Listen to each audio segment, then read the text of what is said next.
Vrai que nous parlons là d'un sujet qui est très compliqué, qui est aussi nécessaire pour pouvoir perpétrer nos générations.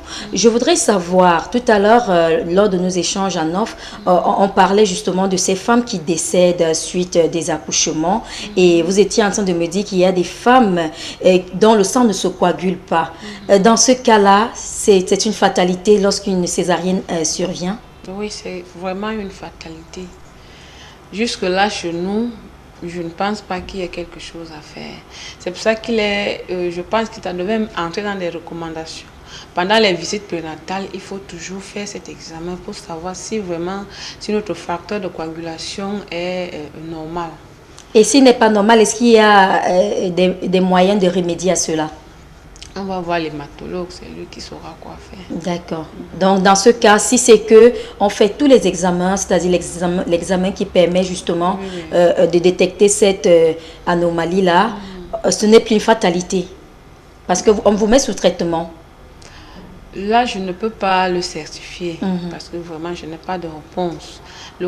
Les cas que nous avons déjà eus, une seule dame l'a eu après l'accouchement.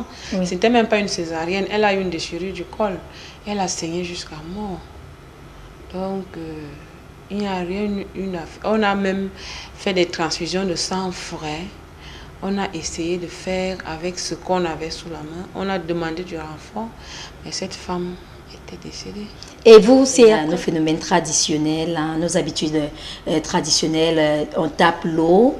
Le cas d'une femme qui a subi une césarienne, est-ce qu'après la cicatrisation, on peut passer à cette étape?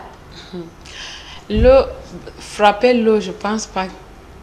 De l'eau chaude est une place dans la prise en charge d'une femme après une césarienne. Oui.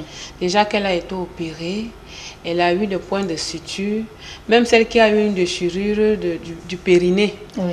Avec de l'eau chaude va tout simplement participer à défaire les fils. Oui. Et ça va aggraver sa situation. Oui. Nous prenons tout simplement les anti-inflammatoires et des antibiotiques et ça arrange le problème. Et le ventre, comment on fait pour... parce que je sais que très souvent, quand on dit on frappe de l'eau chaude, c'est pour ranger le ventre, comme vous l'avez dit. Et maintenant, dans ce cas-là, ça veut dire qu'on est condamné à avoir... ou alors, est-ce qu'il y a des médicaments qui permettent de ranger ce ventre-là? Les antibiotiques, tout simplement.